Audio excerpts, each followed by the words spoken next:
So I've had a lot of people hit me up, I don't know, 2 or 3 weeks ago, maybe longer, in the comment section talking about how Redgard doesn't stick to this and Redgard doesn't stick to that and blah blah blah. Silicone by default is what I use to make a seal system. I put a bead of silicone and spread it out with my finger around my shower pan, you know, probably about that far off of the drain, and then I overlap it with Redgard, and people chime in and they say, oh, Redgard doesn't stick to silicone. I'm like, of course it does. Like, you're not trying to take it off, right? Once it's down, it's down, it's doing its job. Anything you try and take off, even if you pulled up some Schluter, is not going to work. You're not trying to pull it up, you're putting it down, and it's supposed to last. So I put this Redgard on here on this piece of pan liner, which gets to my next question a lot. What do I do in that little gap between the wall board and the shower pan? You know, you're leaving that 1/2 inch gap so you can slide your tile in there and grout. But before you do that, you're waterproofing the entire pan and the wall. So what do you do in that gap? Do you fill that in? No, because if you fill it in, you're defeating the purpose. The whole purpose of having that gap and having your wall board, you know, about 1/2 inch or so off of your floor so that it doesn't wake up water. If you fill it in with thin set or mortar or anything, you're going to defeat the purpose. So what I do is I take a much wider brush. I take a big 5-inch brush and I brush the Redgard on the inside. So if you can imagine, your mortar, say, is this line right here, and then you got pan liner going down the wall, right? So imagine the mortar is right here, 2 or 3 inches up off of your wall, and then the pan liner goes down here, right? So you're actually spreading the Redgard against the pan liner and the bottom of the mortar. So the bottom of the mortar gets Redgard, and so does the pan liner, and so does that crease that separates the pan liner from the mortar. 2 or 3 coats into that gap is what I do. And yes, Redgard stick to pan liner. Like, if I try and take it off, if I try and peel it off, of course it's going to come off, but you're not trying to peel it off. You see, this, I put on this Redgard, put on maybe, I don't know, a week ago or something like that, because I've been waiting for time to do this experiment for you guys. But yes, if I try carefully to pull it off, then yes, it will come up. But again, you're not trying to pull it off. You see, that's the whole point. Once it's down, look at that, stretch is so good. Once it's down, then you're going forward with setting your thin set and your tile, and you know, there's no harm and no foul. See that? So yeah, it does come up in a sheet, same way Curdy would. You know, like Curdy would take a little bit more oomph to get it off of your whatever you have it stuck to, but the whole point is you're not trying to take it off. You're trying to just paint it inside of that gap and leave it alone. The whole point around the drain, where I put that silicone around there and paint the Redgard over it, sometimes I do it back afterwards, sometimes I actually paint the Redgard up to the edge of the drain, then I put some silicone there, and then I overlap with Redgard on top of that. 100%, 1000% waterproof. I'm going to put a link to a video of an experiment I did with Redgard on a shower pan mortar. It's 4 boxes with 4 different waterproofers, and you can go watch that video. I'll put it right there. You can go watch that video if you want to. It's solid, it's waterproof. Nothing, whether it's Redgard, Aqua Defense, Hydroban, 8+, 9, Ardex, any of that stuff will stick the same way that Redgard does. I'm not the Redgard guy. It's just that, you know, through the years, because I do so many videos on Redgard, people think, you know, oh, the Redgard guy. I don't advocate for any one product. It seems like I talk about Redgard a lot because it's sold at Home Depot. I like Ardex, X5 I think it is. I love Ardex because the smell isn't that bad and it's a little bit of thicker material, but it's not easy to get to. So for that reason, I usually use Redgard, but they all work in the same way. So this Redgard, I actually slathered on here 2 coats, and then I just stuck the 2 pieces of pan liner together. And it's difficult. I had 2 hands free. It's difficult to get off.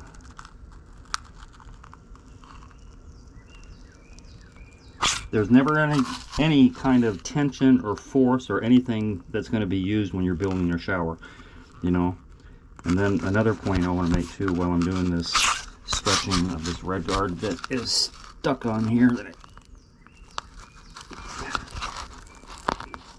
really hard. Hold on a second. Okay. People talk about, how come you don't use tape in your corner? Redgard is not just a waterproofer, it is a crack preventer because it stretches. Look how far it stretches. Let me get my camera focused. This is one coat. It's either one or two coats. Regardless, it stretches much further than tape ever would. It's a crack preventer. See that? That's about 1.5 inches before it starts to tear off. So imagine this is your corner where your tape would be, and you have this much ability to stretch. So here it is normal, and here it is stretching out about 1 inch. I'll do a better stretch show and tell. Let me see if I can do it on this one. I should put my head cam on. But yeah, it stretches much further than tape ever would, which is the reason I don't put tape in my corners and my walls. Because there's no point. I mean, Redgard is a crack preventer, and it's also a waterproofer. So that being said, I'm going to put some silicone down on this pan liner. I might use some different surface, because when I put silicone down, it's actually going on a mortar bed around the drain the way I told you. So I'm going to probably use a different material, probably 2 different materials, just to squeeze some of this silicone out, let it dry, put some Redgard on it, and show you what I'm talking about.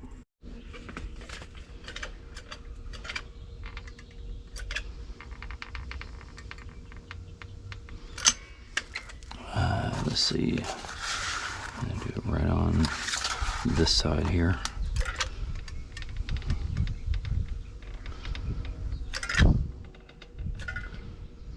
I'm gonna be liberal with this because it's almost at the end anyway.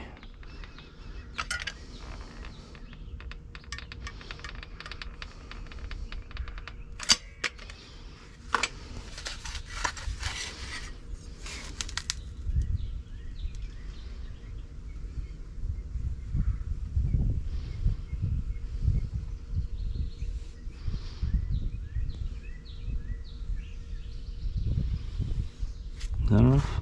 I think that's enough. Kind of prove my point. I've been doing a seal system before Flow Effects or anybody out there had even spoken the word seal system. For all intents and purposes, I invented it. And I remember the pushback, because if you go into the comment section, go back to my channel like 8 years ago and look at the comment section. People are like, I can't believe you, you're such a hack. You're not supposed to waterproof the pan surface. You're not supposed to do that, yada, yada, yada, yada, yada. I was ahead of my time. So I started waterproofing my pan surface because it made no sense for water to get into the mortar, because that's the Achilles heel, right? You don't want that. I started raising my wallboard because I didn't want it to get into the wallboard and come out of the shower. So there's a lot of reasons I do what I do. Did I think about it? Yes, I thought about it for a long time. Because if you go back 9-10 years ago, I was waterproofing 8-9 inches off of my wall on the shower pan, but not the full of it. I just felt like that water in, water out system should still be working, but I didn't want that mold and mildew at the perimeter. So I waterproofed the perimeter, the wall all the way down about 8-9 inches out. Then I started thinking, you know what is the harm in waterproofing the entire surface? So now water is only going to get to your, go through your grout into your thin set and then dry out. And it does dry out. I know that because I watched it happen on my shower for 12 years. I have a light colored grout. When the grout gets wet, it gets dark. 3-4 hours later, it's not dark again. Like it's lightened up the same way that it was when it's dry. And as I said, I had that shower for 12 years and I never had an issue. So I know it works. It's just I have to beat it into people's head that you don't need a product. When Flow Effects came around about 5 or 6 years ago, they made it okay to encapsulate your entire shower pan. I wasn't okay doing it, but then the product came around and then you're still doing the same thing. Flow Effects allows for both a cloth membrane to encapsulate your pan, and it also allows for a liquid topical membrane to encapsulate your pan with their proprietary drain that they glue down with thin set, which is not waterproof, which is why I do it this way. This way, to me, makes more sense, because this is definitely waterproof and that's definitely waterproof. Thin set is not. I'm not thin setting any of my material to make sure water doesn't get in, but Schluter does, Flow Effects does, everybody does but me, because it doesn't make any sense. Anyway, I'm going to let these two dry. In the oh, I got my head cam on, so now I can stretch some of this stuff. Watch this. This Redgard here, like I said, it's been here for over a week. Okay, so let me see. I think it kind of folded on itself. I'll use this stuff right here. See how difficult it is to get off the liner? It doesn't come off easily. It definitely sticks to the liner in the way that you want it to, right? You're not trying to pull it off, but watch this. And I could get a tape measure and show you, but that's a good part of 2 inches right there. Good part of 3 inches before it just starts to break. So 3 inches, right? Look at that. 1, 2. Well, the middle part's breaking, but that's because it's very, very thin. You see that? It's very, very thin. But 2 coats of Redgard, and I'll do it again just for kicks and giggles, because a lot of you guys will push back. All right, the caulking has dried up. I actually put some on this pan liner too, just for kicks and giggles. The pan liner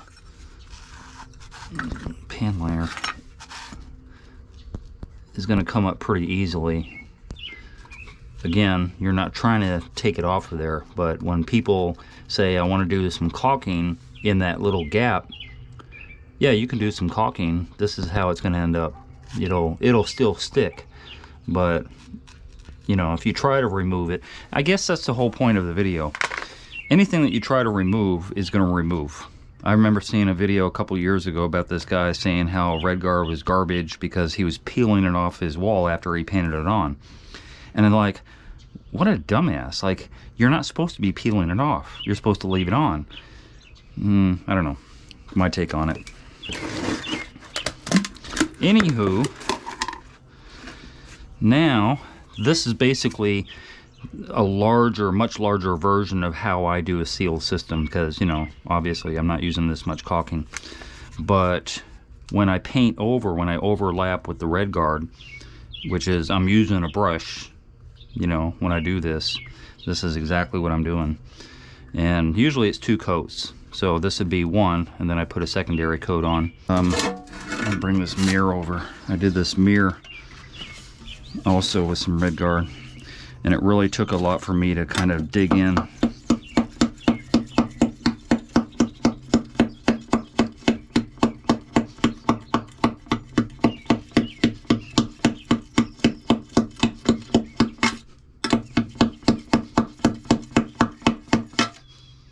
Like, really difficult on a smooth surface.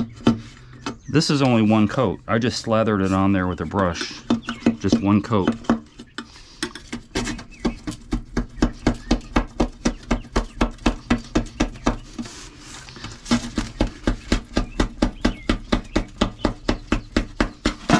Ooh, Jesus Christ.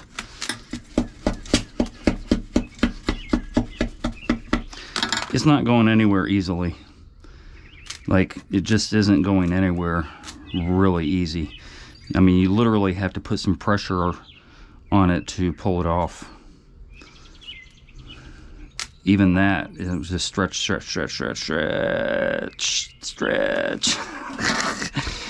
try and get this off at all.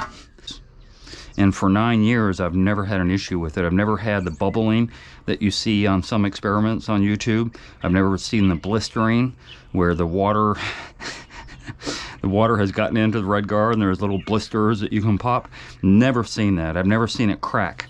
People tell me about Redgard cracking all the time, and I'm like, how does it crack? When they read the directions, which I don't, there's a mill thickness that it tells you to use. That's, you know, like way too thick, and then also they're trying to get that mill thickness on 1 coat or 2 coats, maybe. I don't know. You know, I don't read the directions. That is Achilles' heel.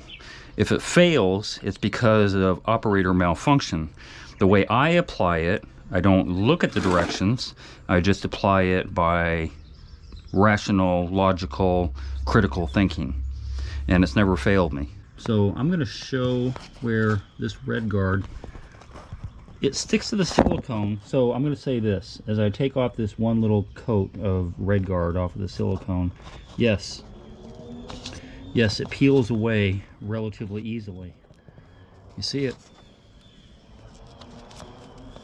So definitively, there's two conclusions. It sticks to Redgard the way that it's supposed to. So when I put this silicone up around my drain to make a sealed system, when I put the silicone around my drain, and honestly I usually put Redgard first, so the Redgard will go around the drain edge first, you know, probably a few inches out, maybe about 4 or 5 inches out from the drain edge. I let that dry, and then I put a bead of silicone on top of the Redgard. And then sometimes for kicks and giggles, I'll put a little bit of Redgard on top of the silicone. That's generally the way I do it. But even if you put silicone first, right? So imagine this is silicone around your drain, and then you put Redgard on top, and then you put thin set on top of here and tile, you're good to go. You have 2 layers of waterproofer, the silicone and the Redgard, and nothing's going to get past that. Just nothing is ever going to get past that. It's completely waterproof. Does it peel off? Yes, but you're not supposed to peel it off. You could take Curdy off of your walls too. You could peel off Curdy off of your walls. Does it come off a little harder because it's thin set that's used? Yes, it comes off harder, but you're not trying to peel off Curdy, nor are you trying to peel this stuff off. If I give it a little bit of nice push on the edge of it, it will peel off. But again, we're not trying to peel it off. We're trying to stick it to the silicone. So the long and short answer is yes, Redgard sticks to silicone. Can you peel it off of silicone? Yes, you can. You certainly can, because I just showed you can. But you're not supposed to. So therefore, it's kind of a mixed bag of results, I guess. But again, let me show you again how Redgard stretches. Look at that. That's like 2 inches. That's like 2 inches. Hold on a second. I can do it with 2 hands. That's like 3 inches, 4 inches, 5 inches, 6 inches. There, it finally broke. This is the reason why I don't use tape where the change of planes are at. People ask me all the time, how come you don't use the mesh tape in the change of planes? And I'm like, because I put Redgard on top of whatever I'm putting there, you know, whatever wallboard and whatever mud I'm sticking in the change of planes, whether it's the bottom or the edges where the walls come together, I'm putting Redgard on there. And so if there's any movement of the two surfaces, I've just proven to you that that movement could go up to 4 or 5 inches before anything happens, and there's no way you're going to have anything moving 4 or 5 inches out. So I proved 2 different things. I've proved that Redgard is very, very stretchable, and I proved that it does stick to silicone. And I've also proved that silicone sticks to pan liner a little bit. Again, you can peel this off. Let's see. You can peel silicone off of a pan liner, but it's not going to be easy. It's not going to come up.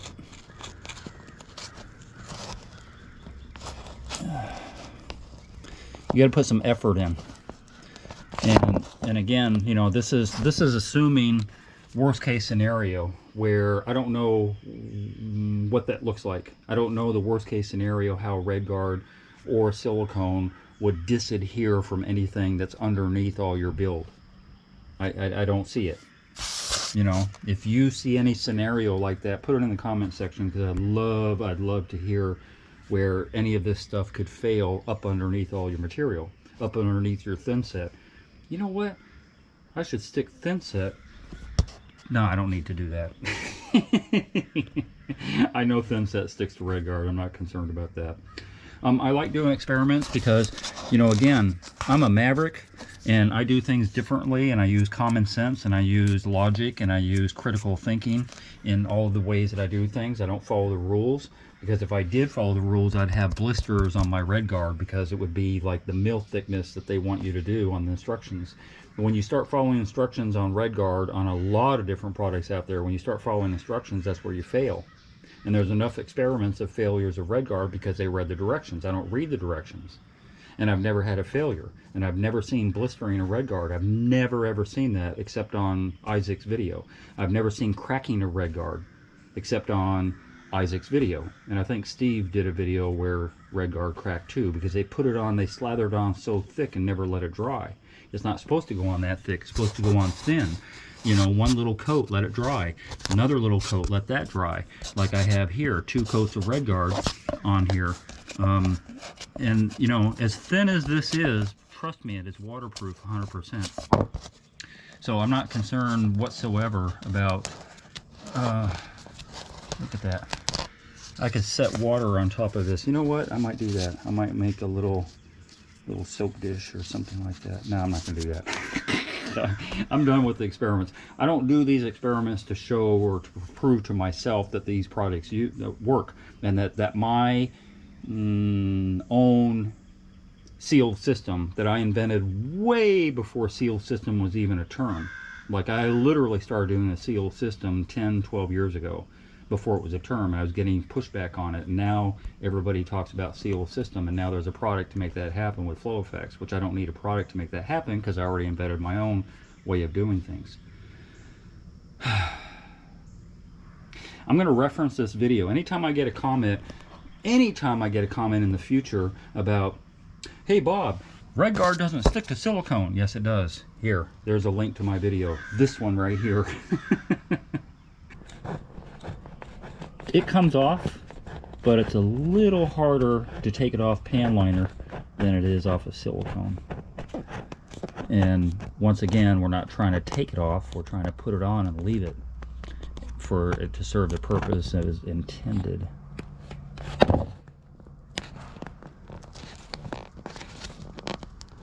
I believe this is also 2 coats, if I'm not mistaken.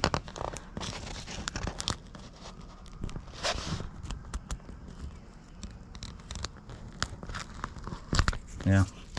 Anyway, enough of the experiment, enough for jibber jabber.